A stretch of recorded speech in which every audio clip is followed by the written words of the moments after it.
ಎಲ್ಲ ಗುರುಬಂಧುಗಳಿಗೆ ನನ್ನ ನಮಸ್ಕಾರಗಳು. ನಾನು ವಾಗ್ಮಿ ಅಲ್ಲ. ನನಗೆ ತಿಳಿದಿದ್ದು ಒಂದು 4 ಗುರುಗಳ ಬಗ್ಗೆ ಏನು ನನಗೆ ಗೊತ್ತಿದೆಯೋ ಅದನ್ನು ನಿಮ್ಮ ಹತ್ರ ಇವತ್ತು ನಾನು ಹಂಚ್ಕೊಳ್ಳೋದಕ್ಕೆ ಇಲ್ಲಿದ್ದೀನಿ. ಏನಾದರೂ ನನ್ನಿಂದ ತಪ್ಪಾದಲ್ಲಿ ಕ್ಷಮಿಸಬೇಕು. ಈ ದಿನ ನಾನು ಸಾಗರದ ವರದಹಳ್ಳಿ ಕೇಳಿರಬಹುದು ನೀವೆಲ್ಲ.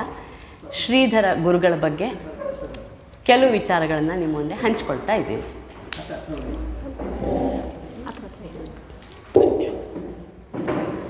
ನಮಃ ಶಾಂತಾಯ ದಿವ್ಯಾಯ ಸತ್ಯಧರ್ಮಸ್ವರೂಪಿಣೆ ಸ್ವಾನಂದಾಮೃತ ತೃಪ್ತಾಯ ಶ್ರೀಧರಾಯ ನಮೋ ನಮಃ.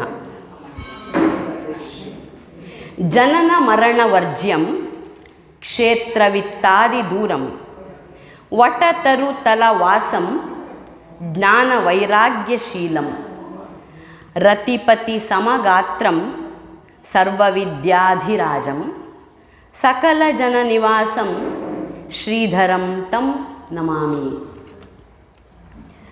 ಧರ್ಮೋದ್ಧಾರಾವತಾರಾಯ ಧರ್ಮರಕ್ಷಣರಕ್ಷಿಣೆ ಧರ್ಮಪ್ರಾಣ ಸುಖಾರ್ಧಾಯ ಶ್ರೀಧರಾಯ ನಮೋ ನಮಃ. ಪ್ರಪಂಚದಲ್ಲಿ ಧರ್ಮದ ಅವಸಾನ ಆಗ್ತಾ ಇದ್ದಾಗ ಎಲ್ಲ ಸಮಯದಲ್ಲೂ ಅನೇಕ ಮಹಾತ್ಮರುಗಳು ಆಗಾಗ ಅವತರಿಸಿ ಜನಮಾನಸದಲ್ಲಿ ಧರ್ಮದ ಜಾಗೃತಿಯನ್ನು ಬಿತ್ತರಿಸಿ ಧರ್ಮೋದ್ಧಾರವನ್ನು ಮಾಡ್ತಾ ಬಂದಿದ್ದಾರೆ. ಅಂತಹ ಅವತಾರ ಪುರುಷರಲ್ಲಿ ಶ್ರೀಧರರು ಅಗ್ರಮಾನ್ಯರು. ದತ್ತಾವತಾರಿಗಳಂತಲೇ ಅವರು ಪ್ರಸಿದ್ಧರಾದವರು ಭಗವಾನ್ ಶ್ರೀಧರ ಸ್ವಾಮಿಗಳು. ನಮ್ಮ ಸಮಾಜ ಇತ್ತೀಚಿನ ದಿನಗಳಲ್ಲಿ ಪ್ರತ್ಯಕ್ಷ ನೋಡಿದ ವಿಭೂತಿ ಪುರುಷ ಅಂತಂದರೆ ಶ್ರೀಧರ ಸ್ವಾಮಿಗಳು. ಯಾಕೆಂದರೆ ನಾನು ಬಹಳ ಹಿಂದೆ ಸ್ವಲ್ಪ ವಯೋವೃದ್ಧರು ಯಾರದಾರು ಮನೆಗಳಿಗೆ ಹೋದರೆ ಶ್ರೀಧರ ಪಾದುಕೆ ಇರುತ್ತೆ, ಅವರು ನಾವು ಕಣ್ಣಾರೆ ಶ್ರೀಧರರನ್ನು ನೋಡಿದ್ದೀವಿ ಅಂತ ಹೇಳ್ತಾರೆ. ಹಾಗಾಗಿ ನಾನು ಹೇಳ್ತಿದ್ದೀನಿ, ಪ್ರತ್ಯಕ್ಷವಾಗಿ ನೋಡಿರುವಂತಹ ವಿಭೂತಿ ಪುರುಷರು ಇವರು. ಇವರ ಜೀವನ, ಸಾಧನೆ ಮತ್ತು ಉಪದೇಶಗಳು ಸಾಮಾನ್ಯ ಜನರಿಗೂ ಕೂಡ ಬಹಳ ಸುಲಭವಾಗಿ ನಿಲುಕುವಂಥದ್ದಾಗಿದೆ. ಶ್ರೀಧರರು ತಮ್ಮ ತಪಸ್ಸು ಮತ್ತು ಉಪದೇಶಗಳಿಂದ ಸಹಸ್ರಾರು ಜನಗಳಿಗೆ ದಾರಿದೀಪವಾಗಿದ್ದಾರೆ. ನಾವು ಯಾವುದೇ ಒಂದು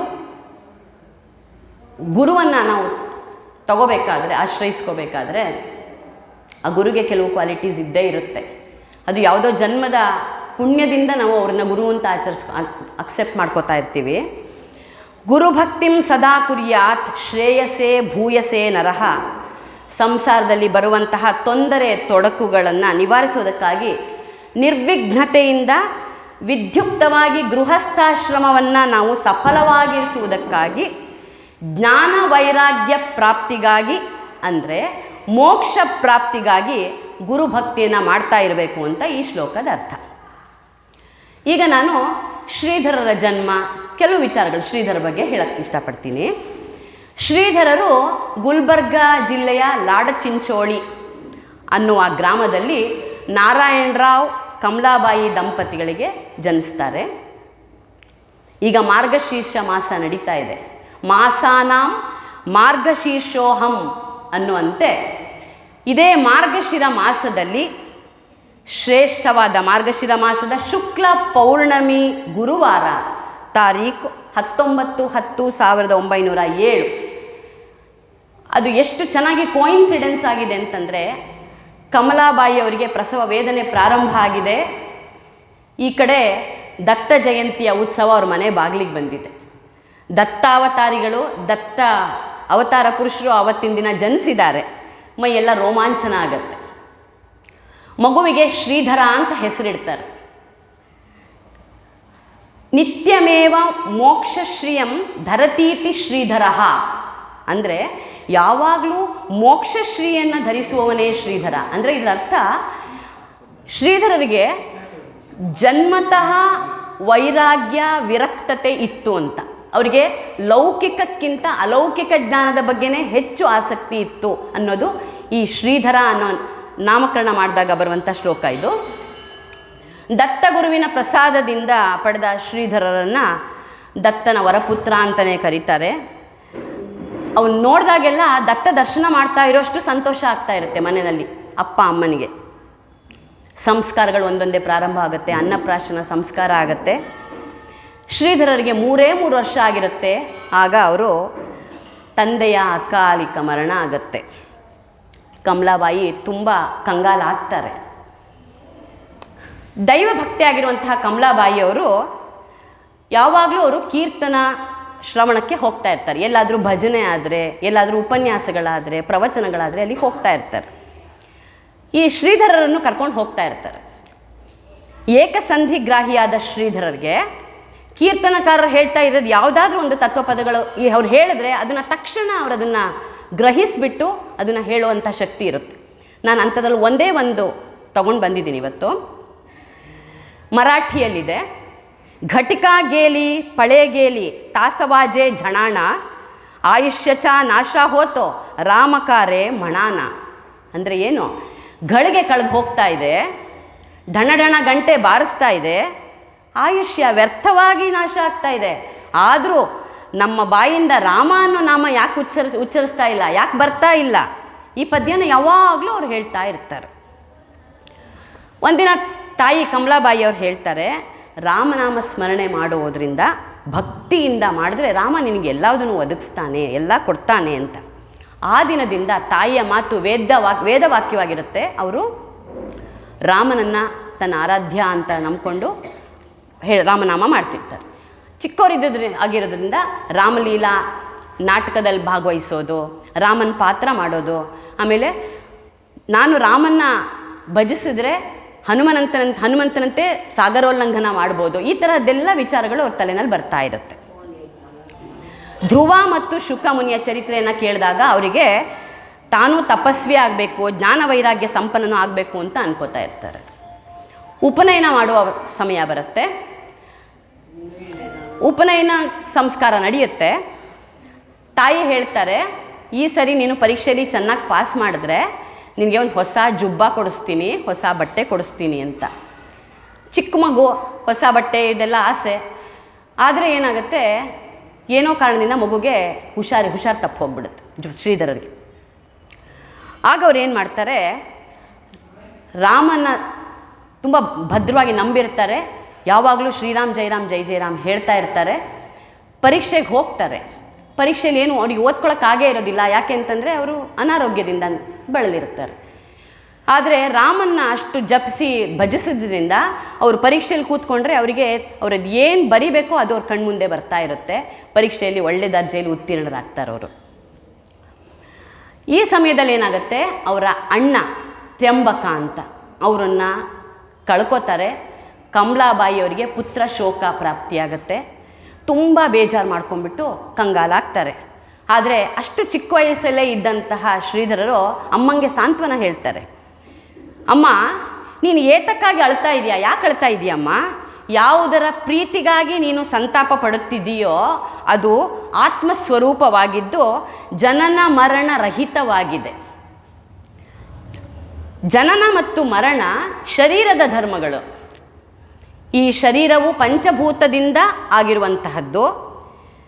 ಜನನವೆಂದರೆ ಪರಮಾತ್ಮನ ವಿಚಿತ್ರ ಶಕ್ತಿಯಿಂದ ಪಂಚಭೂತಗಳು ಒಂದೆಡೆ ಸೇರಿ ಒಂದು ಆಕಾರಕ್ಕೆ ಬರುವಂತಹದ್ದು. ಮರಣ ಅಂತಂದರೆ ಒಂದುಗೂಡಿದ್ದ ಪಂಚಭೂತಗಳೆಲ್ಲ ಮತ್ತೆ ಪಂಚಭೂತದಲ್ಲೇ ಲೀನವಾಗೋದು. ಇದನ್ನು ಆ ವಯಸ್ಸಲ್ಲಿ ತಾಯಿಗೆ ಸಾಂತ್ವನ ಹೇಳ್ತಾರವರು. ಹಾಗೆ ಭವಸಾಗರವನ್ನು ದಾಟಬೇಕು ಅಂತಂದರೆ ಅಮ್ಮ, ಅಂತರಂಗ ಸಾಧನ ಮತ್ತು ಬಹಿರಂಗ ಸಾಧನ ಅಂತ ಇದೆ. ಶರೀರದಿಂದ ನಾವೇನೇನು ಕಾರ್ಯಗಳನ್ನು ಮಾಡ್ತೀವೋ ಅದೆಲ್ಲ ಬಹಿರಂಗ ಸಾಧನ. ಅಂತರಂಗದಿಂದ ಮಾಡುವಂತಹ ಸಾಧನಗಳು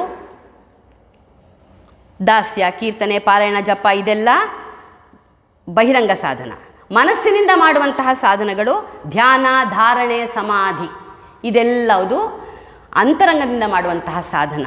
ಇಂತಹ ಸಾಧನ ಹಿಡ್ಕೊಂಡ್ಬಿಟ್ಟು ನಾವು ಮುಂದುವರಿಬೇಕಮ್ಮ, ಯಾಕಿಷ್ಟು ಚಿಂತೆ ಮಾಡ್ತಾ ಇದೆಯಾ ಅಂತ ತಾಯಿಗೆ ಸಾಂತ್ವನ ಹೇಳ್ತಾರೆ. ಕೆಲವೇ ದಿನಗಳಲ್ಲಿ ಮಾತೃವಿಯೋಗನೂ ಆಗುತ್ತೆ. ತಾಯಿನೂ ಕಳ್ಕೊತಾರೆ. ತಾಯಿ, ತಂದೆ, ಅಕ್ಕ, ಅಣ್ಣ ಎಲ್ಲರನ್ನೂ ಕಳ್ಕೊತಾರೆ. ಅನಾಥರೇ ಆದರೆ ಆಗ ಅವರಿಗೆ 12ರಿಂದ 14 ವರ್ಷ ಆಗಿರುತ್ತೆ. ನಾವು ಯಾರನ್ನಾದ್ರೂ ಕಳ್ಕೊಂಡ್ರೆ ನಾವು ಅದರಿಂದ ವಾಪಸ್ ಬರೋದಕ್ಕೆ ತುಂಬ ದಿನ ಬೇಕಾಗತ್ತೆ. ನಾವು ಅದನ್ನು ಇಂಗ್ಲೀಷಲ್ಲಿ ರೆಸಿಲಿಯನ್ಸ್ ಅಂತ ಕರಿತೀವಿ. ನಾವು ಮತ್ತೆ ವಾಪಸ್ ನಮ್ಮ ಮುಖ್ಯ ವಾಹಿನಿಗೆ ಬರೋದಕ್ಕೆ ನಮಗೆ ತುಂಬ ಸಮಯ ಬೇಕಾಗತ್ತೆ. ಆದರೆ ಜನ್ಮ ವಿರಕ್ತತೆ ಅಂದರೆ ಹುಟ್ಟಿನಿಂದನೇ ಅವರ ರಕ್ತದಲ್ಲೇ ಇದ್ದ ಅವಿರಕ್ತತೆ ಶ್ರೀಧರರಿಗೆ ಅವರ ಚಿತ್ತಸ್ಥೈರ್ಯನ ಒಂದಿಷ್ಟು ಅಲ್ಲಾಡ್ಸೋಕ್ಕಾಗಲಿಲ್ಲ. ಅವ್ರು ಯಾರು ಕಳ್ಕೊಂಡ್ರೂ ಕೂಡ ಅವರು ಅದನ್ನು ಬಹಳ ಚಿಂತೆ ಮಾಡೋಕ್ಕೆ ಹೋಗಲಿಲ್ಲ.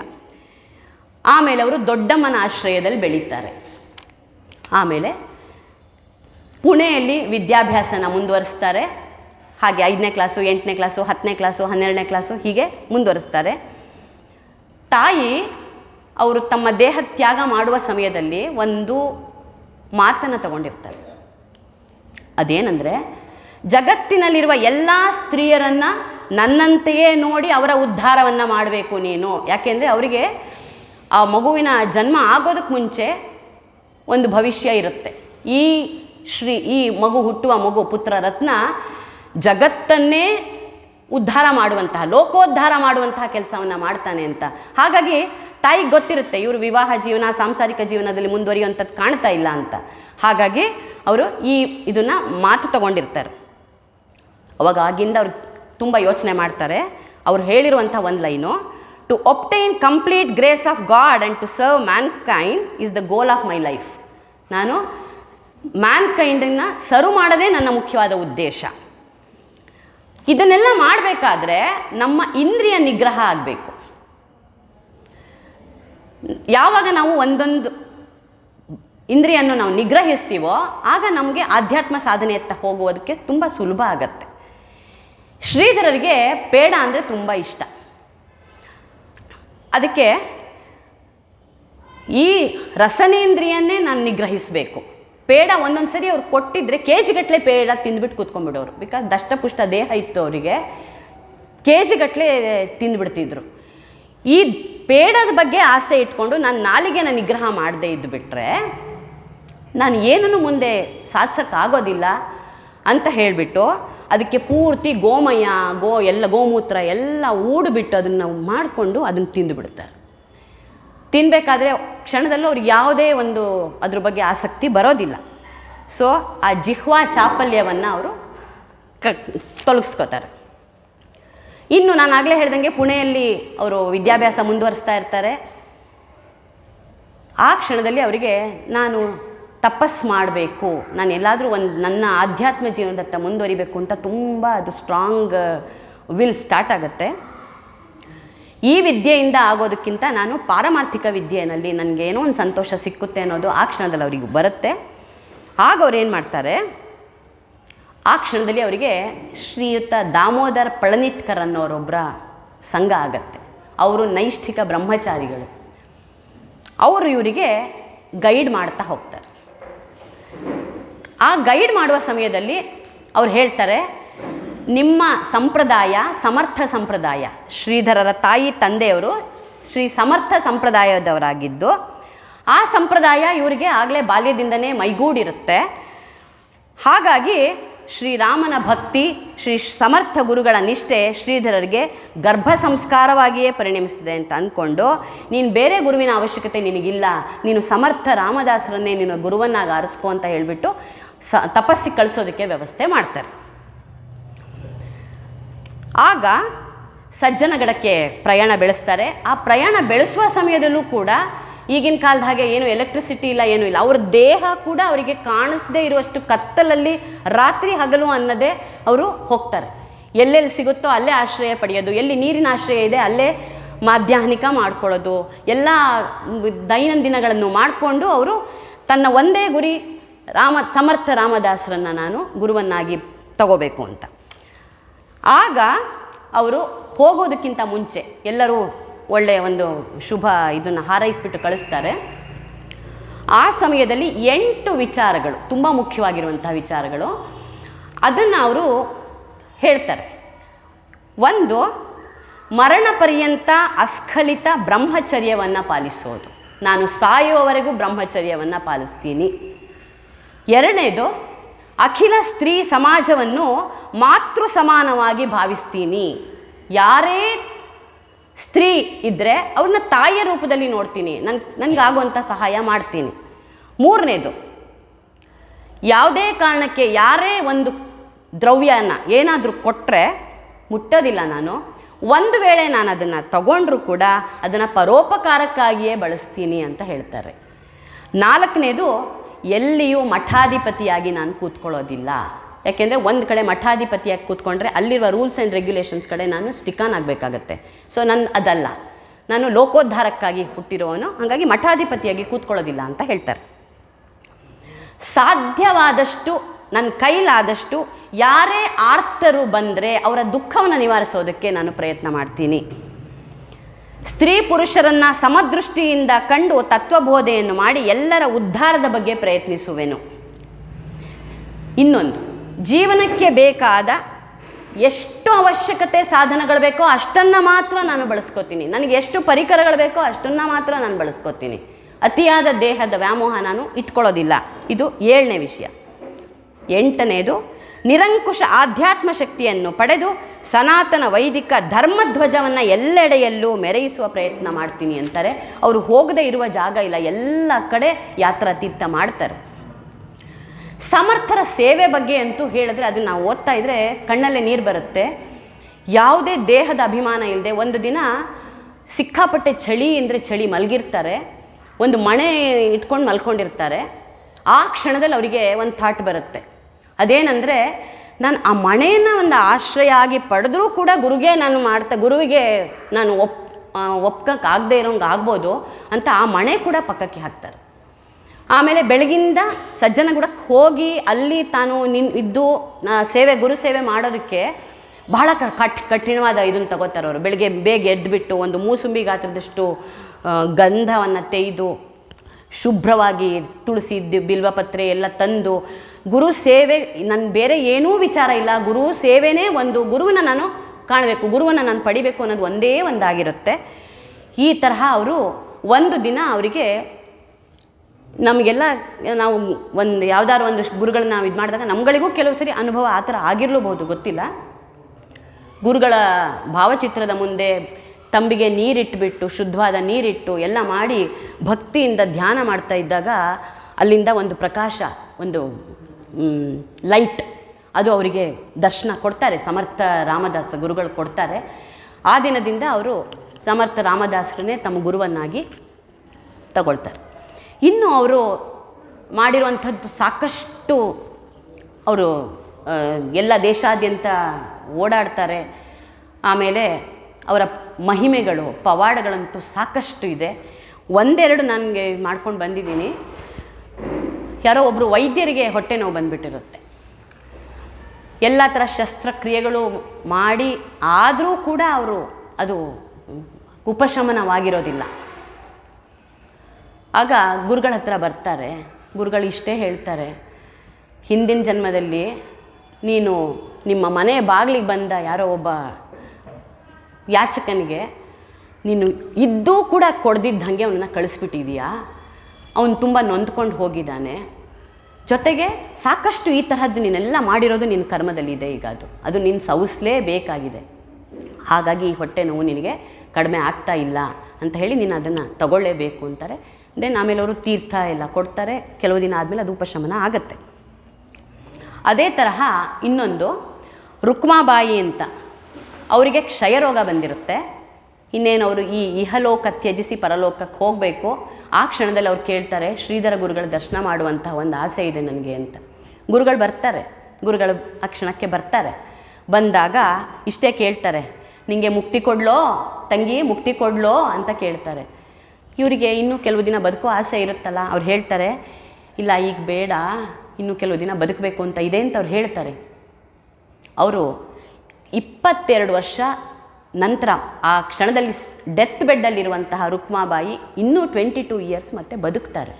ಅಂದರೆ ಹಿಂದಿನ ಜನ್ಮದ್ದೇನೋ ಒಂದು ಆಯುಷ್ಯನ ತೆಗೆದು ಇಲ್ಲಿ ಹಾಕ್ತಾರೆ ಅಂತ ನಾನು ಕೇಳಿದ್ದೀನಿ. ಈ ತರಹದ್ದೊಂದಾಗತ್ತೆ. ಅದೇ ತರಹ ಇನ್ನೊಂದು ಸರಿ ಶೀಗೆಹಳ್ಳಿ ಅನ್ನುವಂತಹ ಅಲ್ಲಿ ಸಮೀಪದ ಕಡವಾಳ ಅನ್ನೋ ಊರಲ್ಲಿ ಪಾದಪೂಜೆಗೋಸ್ಕರ ತುಂಬ ಜನ ಸೇರಿರ್ತಾರೆ. ಆ ಸೇರಿದಾಗ ಬಡವ ಇವನು, ಅವ್ರ ಮನೆಗೆ ಪಾದಪೂಜೆಗೆ ಬರಲಿ ಅನ್ನೋ ಆಸೆ ಅವನಿಗೆ ತುಂಬ ಇರುತ್ತೆ. ಅವನು ಬಂದು ಕರೀತಾನೆ,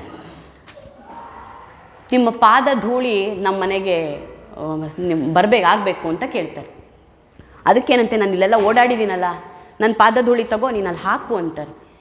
ಆ ಬಡವ ಒಂದು ಕ್ಷಣ ಅತ್ಲಗಿತ್ಲಗೂ ನೋಡ್ದಿದ್ದಂಗೆ ಗುರುವಾಕ್ಯದಲ್ಲೇ ಧೃತಿ ಇಟ್ಟವನು ತೊಗೊಂಡೋಗಿ ಅಲ್ಲಿದ್ದಿದ್ದ ಮಣ್ಣು ಎಲ್ಲ ತೊಗೊಂಡೋಗಿ ಅಲ್ಲಿ ಹಾಕ್ಬಿಡ್ತಾನೆ.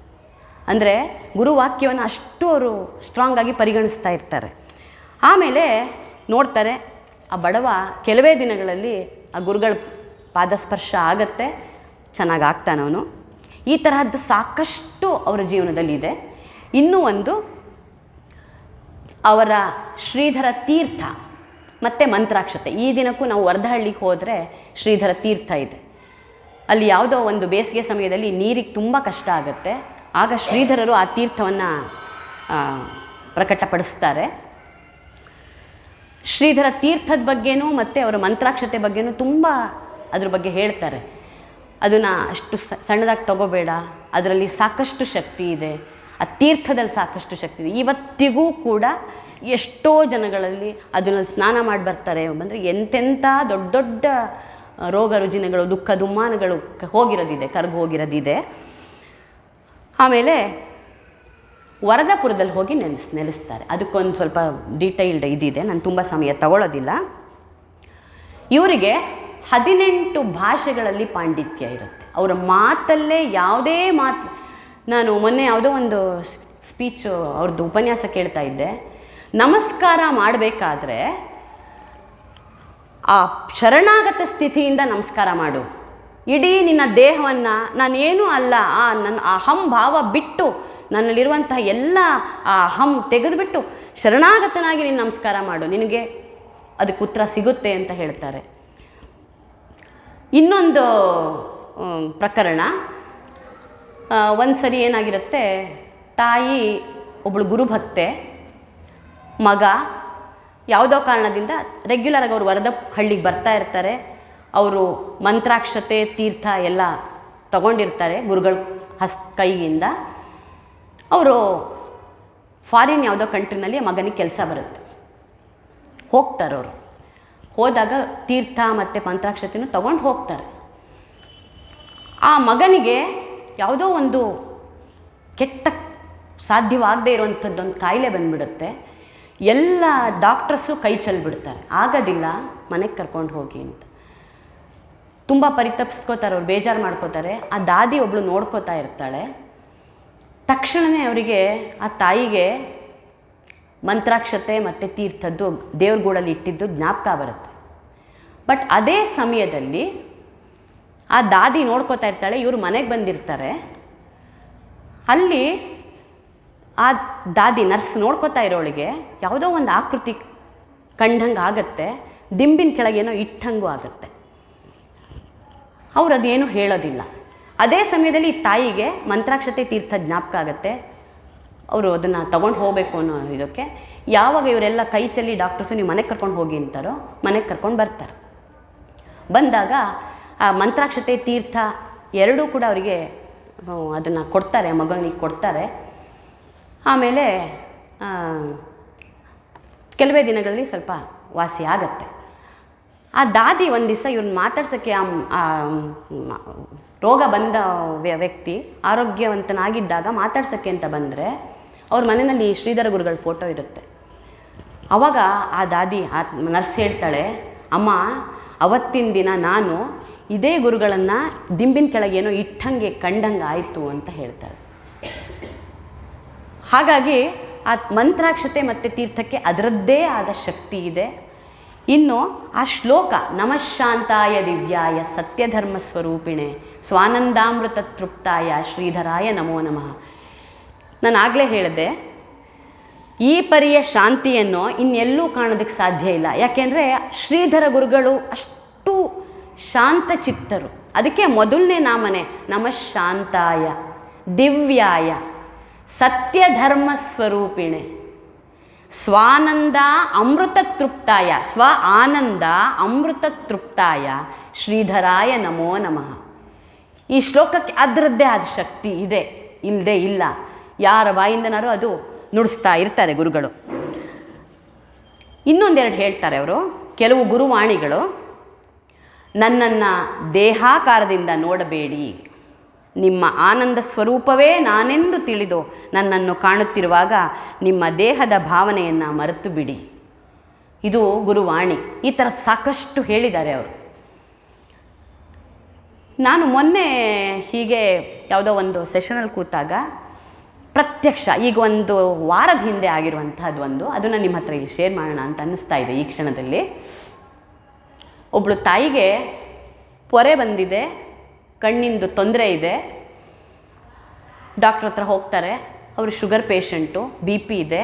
ಈ ವಯಸ್ಸಲ್ಲಿ ಕಣ್ಣು ಆಪ್ರೇಷನ್ ಮಾಡಿಸ್ಕೊಳಕ್ಕೆ ಹೇಳ್ತಾ ಇದ್ದಾರೆ ಡಾಕ್ಟ್ರು. ಕಣ್ಣು ಕಾಣಿಸ್ತಾ ಇಲ್ಲ. ಸರಿ, ನಾಳೆ ಬಾಮ್ಮ ಅಂತ ಹೇಳ್ತಾರೆ. ನೀನು ಮಾಡಲೇಬೇಕು ಆಪ್ರೇಷನ್ನು ಅಂತ ಹೇಳ್ತಾರೆ. ಇವ್ರು ಮನೆಗೆ ಬರ್ತಾರೆ. ಬಂದು, ಈ ವಯಸ್ಸಲ್ಲಿ ನಾನು ಮಾಡಿಸ್ಕೊಳ್ಳೋದಾ, ನನಗೆ 90 ವರ್ಷ ಆಗ್ತಾ ಬಂದಿದೆ, ನಾನು ಈಗ ಮಾಡಿಸ್ಕೊಳ್ಳೋ ವಯಸ್ಸಾ ಅಂತ ಅವ್ರಿಗೆ ತುಂಬ ಇದಾಗುತ್ತೆ, ನೊಂದ್ಕೋತಾರೆ. ಶ್ರೀಧರ ಗುರುಗಳ ಪರಮ ಭಕ್ತರು. ನಮಃಶಾಂತಾಯ ದಿವ್ಯಾಯ ಸತ್ಯಧರ್ಮ ಸ್ವರೂಪಿಣೆ ಹೇಳ್ಕೊತಾರೆ. ಹೇಳ್ಕೊಂಡು, ಗುರುವೇ ನೀನೇ ದಾರಿ ತೋರಿಸ್ಬೇಕು, ನನಗೆ ಆ ಶಸ್ತ್ರಚಿಕಿತ್ಸೆ ಮಾಡಿಸ್ಕೊಳ್ಳೋಕೆ ಇಷ್ಟ ಇಲ್ಲ ಅಂತ ಕೇಳ್ತಾರೆ. ಇದು ಜಸ್ಟ್ ಎ ವೀಕ್ ಬ್ಯಾಕ್, ಒಂದು ವಾರದ ಹಿಂದೆ ನಡೆದಿರುವಂಥದ್ದು. ಇದನ್ನು ಯಾರೋ ಒಬ್ಬರು ಶೇರ್ ಮಾಡಿರುವಂಥದ್ದು. ಆಗೇನಾಗುತ್ತೆ, ಅವರು ಹೇಳ್ಕೊಳ್ತಾರೆ. ಹೇಳ್ಕೊಂಡು ಗುರುಗಳದ್ದು ಮೊಬೈಲ್, ಇವಾಗ ಮೊಬೈಲ್ ಎಲ್ಲರಿಗೂ ಬೇಕಲ್ಲ, ಮೊಬೈಲ್ ಫ್ರೆಂಡ್ಲಿ, ಅದು ಹಿಂಗೆ ತೆಕ್ಕೋತಾರೆ. ಫೇಸ್ಬುಕ್ಕಲ್ಲಿ ಶ್ರೀಧರ ಗುರುಗಳು ಕಾಣಿಸ್ತಾರೆ. ಆ ಶ್ರೀಧರ ಗುರುಗಳನ್ನ ನೋಡ್ತಿದ್ದಂಗೆ ಅವ್ರ ಕಣ್ಣಿಂದ ಏನೋ ಒಂದು ಟಾರ್ಚ್, 2 ಲೈಟು ಅವರ ಕಣ್ಣಿಗೆ ಬಿಟ್ಟಂಗೆ ಆಗುತ್ತೆ. ಕಿವಿ ಎಲ್ಲ ಇದಾಗುತ್ತೆ, ಕಣ್ಣಲ್ಲಿ ಧಾರಾಕಾರವಾಗಿ ನೀರು ಬರುತ್ತೆ, ಅದಷ್ಟು ಉರಿ ಆಗುತ್ತೆ. ಆದಮೇಲೆ ನೆಕ್ಸ್ಟ್ ಡೇ ಬೆಳಿಗ್ಗೆ ಅವ್ರು ಹೋಗಬೇಕಾಗಿರುತ್ತೆ.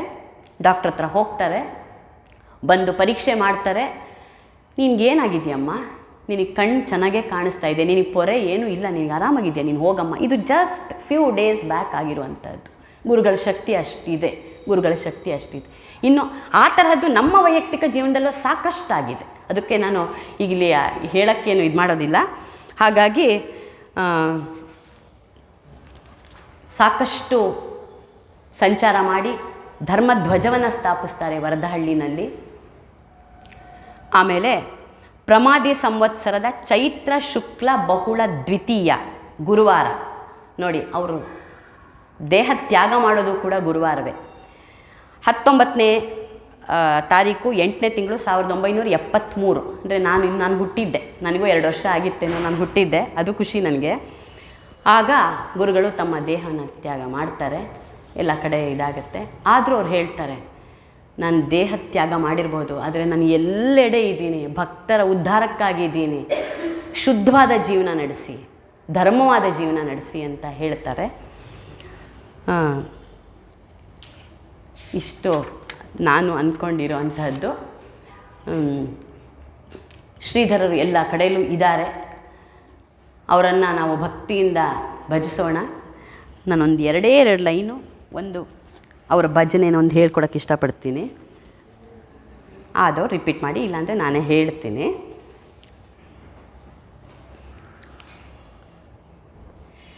ಜಯ ಜಯ ಶ್ರೀಧರ ಸ್ವಾಮಿ ಗುರೋ, ಜಯ ಜಯ ಶ್ರೀಧರ ಸ್ವಾಮಿ ಗುರೋ, ಜಯ ಜಯ ಸಾಧು ಮಹಾತ್ಮ ಗುರೋ, ಜಯ ಸಾಧು ಮಹಾತ್ಮ ಗುರೋ, ಜಯ ಜಯ ಶ್ರೀಧರ ಸ್ವಾಮಿ ಗುರೋ, ಜಯ ಶ್ರೀಧರ ಸ್ವಾಮಿ ಗುರೋ, ಜಯ ಜಯ ಸಾಧು ಮಹಾತ್ಮ ಗುರೋ, ಜಯ ಜಯ ಸಾಧು ಮಹಾತ್ಮ ಗುರೋ, ಜಯ ಜಯ ನಯ ಕಮಲ ಗುರೋ, ಜಯ ಜಯ ತನಯ ಕಮಲ ಗುರೋ, ಜಯ ಜಯ ಯೋಗಿ ವರೇಣ್ಯ ಗುರೋ, ಜಯ ಜಯ ಯೋಗಿ ವರೇಣ್ಯ ಗುರೋ, ಜಯ ಜಯ ಶ್ರೀಧರ ಸ್ವಾಮಿ ಗುರೋ, ಶ್ರೀಧರ ಸ್ವಾಮಿ ಗುರೋ, ಜಯ ಜಯ ಸಾಧು ಮಹಾತ್ಮ ಗುರೋ, ಸಾಧು ಮಹಾತ್ಮ ಗುರು, ನರ ನಾರಾಯಣ ದೇವ ಗುರೋ, ನರ ನಾರಾಯಣ ಶರಣಾಗತ ಜನ ರಕ್ಷ ಗುರೋ, ಶರಣಾಗತ ಜನ ರಕ್ಷ ಗುರೋ, ಪರಮಾತ್ಮ ಪರಿಪೂರ್ಣ ಗುರೋ, ಪರಮಾತ್ಮ ಪರಿಪೂರ್ಣ ಗುರೋ, ಕರುಣಾಕರ ಜಯ ಭಕ್ತ ಗುರೋ, ಕರುಣಾಕರ ಜಯ ಭಕ್ತ ಗುರೋ, ಜಯ ಜಯ ಶ್ರೀಧರ ಸ್ವಾಮಿ ಗುರೋ, ಜಯ ಜಯ ಶ್ರೀಧರ ಸ್ವಾಮಿ ಗುರೋ, ಜಯ ಜಯ ಸಾಧು ಮಹಾತ್ಮ ಗುರೋ, ಜಯ ಜಯ ಸಾಧು ಮಹಾತ್ಮ ಗುರೋ, ಜಯ ಜಯ ಸಾಧು ಮಹಾತ್ಮ ಗುರೋ, ಜಯ ಜಯ ಸಾಧು ಮಹಾತ್ಮ ಗುರು. ನಮಃ ಶಾಂತಾಯ ದಿವ್ಯಾಯ ಸತ್ಯಧರ್ಮಸ್ವರೂಪಿಣೆ ಸ್ವಾನಂದಾಮೃತತೃಪ್ತಾಯ ಶ್ರೀಧರಾಯ ನಮೋ ನಮಃ. ನನಗೆ ತೋಚಿದ್ದನ್ನು ಹೇಳಿದ್ದೀನಿ. ನನ್ನಿಂದ ಏನಾದರೂ ತಪ್ಪುಗಳಿದ್ದರೆ ಕ್ಷಮಿಸಬೇಕು. ಧನ್ಯವಾದ.